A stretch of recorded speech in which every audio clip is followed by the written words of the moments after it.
Don't you think that Bangalore has been growing haphazardly and that builders and contractors in connivance with government officials are being have been violating every rule?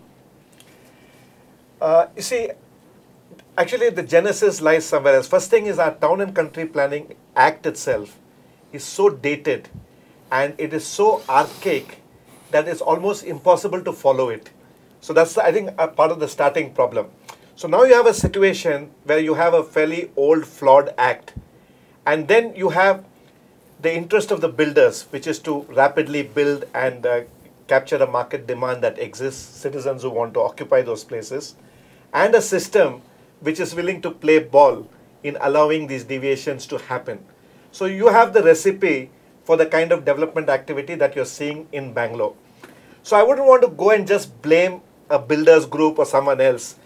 You just have a whole flawed governance system out here. And for instance, you need to go out and actually set that Town and Country Planning Act to reflect the current times in the first place. So because you are having a very flawed act, and then we are saying there's a whole lot of deviation from there.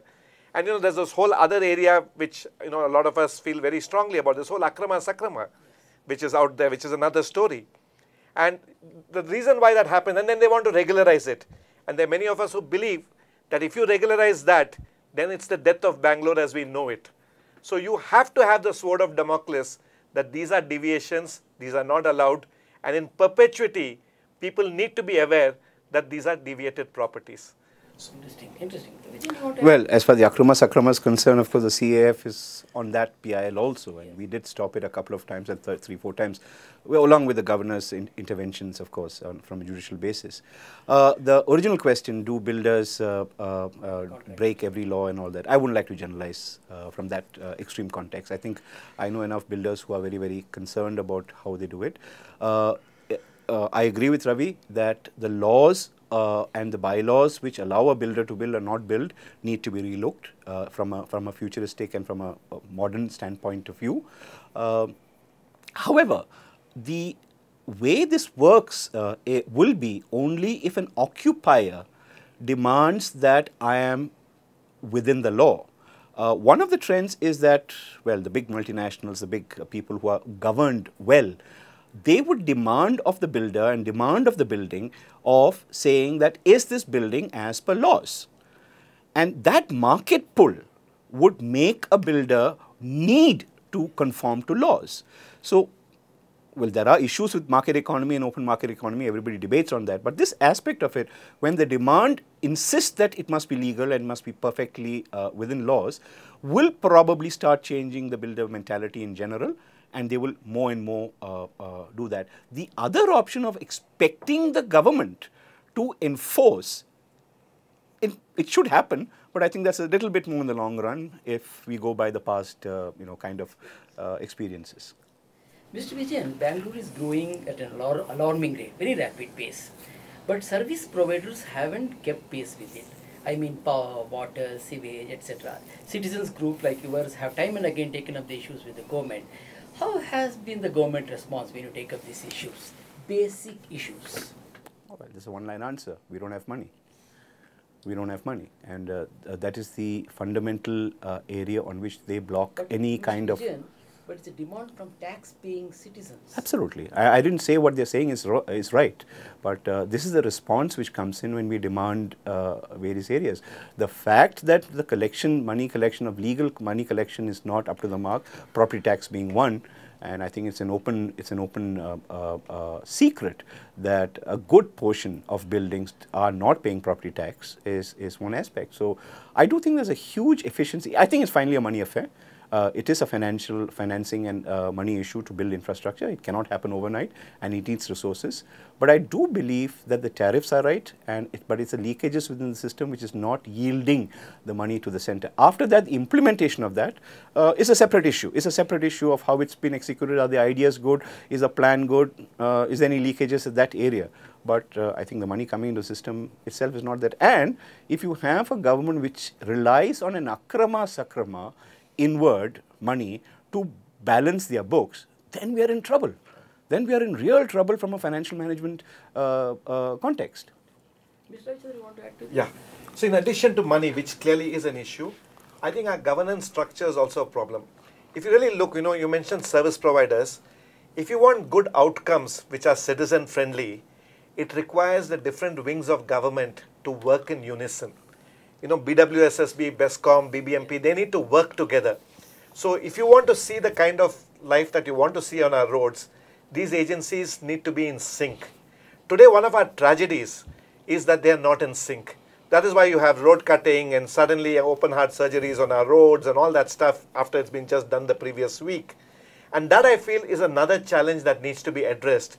How do we get a desirable outcome-based thinking in a structure which is very silo-based of various government agencies? I think that's another challenge that we have to address. A third challenge in this whole space is the capability. The World Bank is very fond of saying capacity building, capacity building. There is definitely a need to raise the bar of this whole urban services cadre, if I can call it that, those who are working in this particular space, so that they have a sense of what is a good practice, what's a good thing to do, what's a thing worth avoiding. That's also lacking in the system. Mr. Ravichandran, citizen groups and RWs have been doing human service to the city by raising vital issues. Do you feel there should be much more coordination between various citizen groups to expect better results? I'm not asking Vijayan deliberately. I understand. You see, the thing really here is, I think we need a multitude of them because each of them have their own issues and their passion that they bring to the table. But as we have seen in the case of the Citizen Action Forum, the Koramangala Resident Welfare Association, they have banded themselves together when needed and gone for this common PIL. So I really think that the groups also are realizing that there is power in this aggregation and going together, which is a healthy sign. And I want to here state what this group has done through this particular case, the PIL on the mixed zone use and commercial properties, is a huge service to future generations. Really, I think, this is really a legacy because you now have a court judgment. As Vijayan said, we might suffer in the short run, but hopefully we have set the foundation, which wouldn't have happened without these groups coming together. They went before the Thomas Committee. Before that, they went on the Green Belt issue.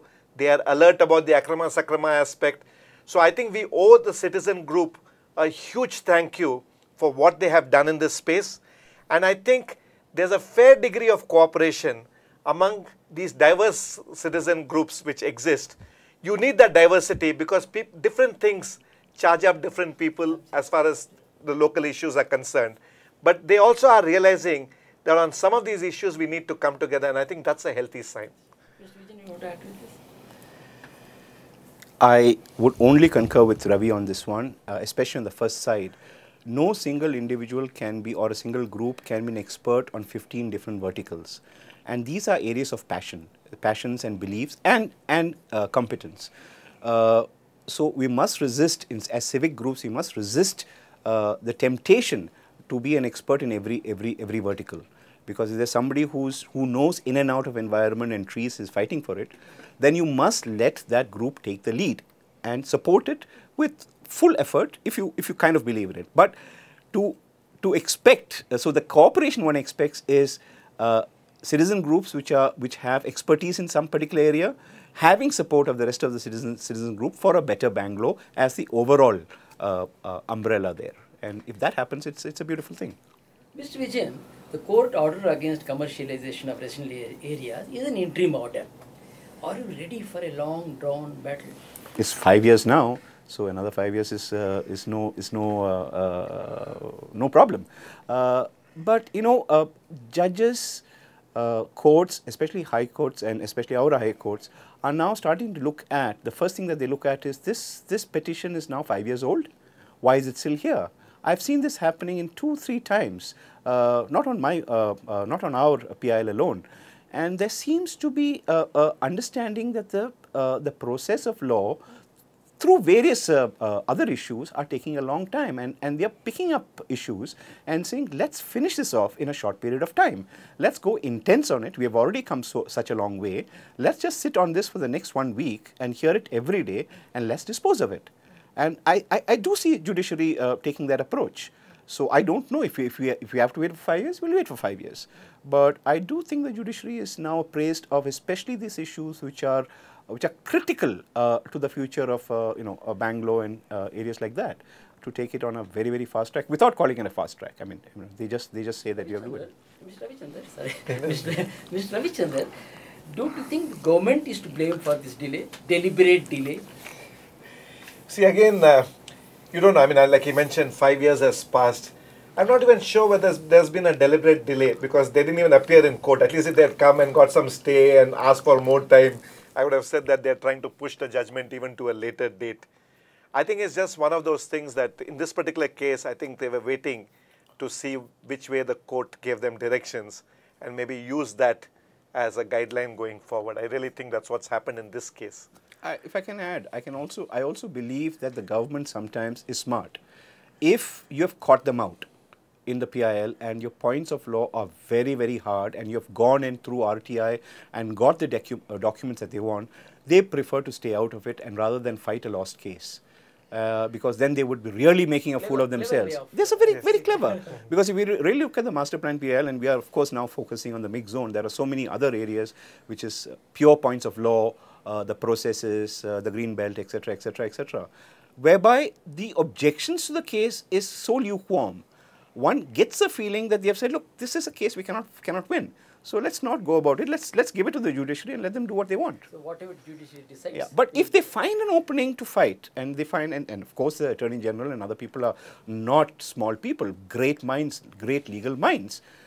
When they do find that there is a lacuna and they are right, they come hard. They come hard onto the court and fight their cases. They fight their cases.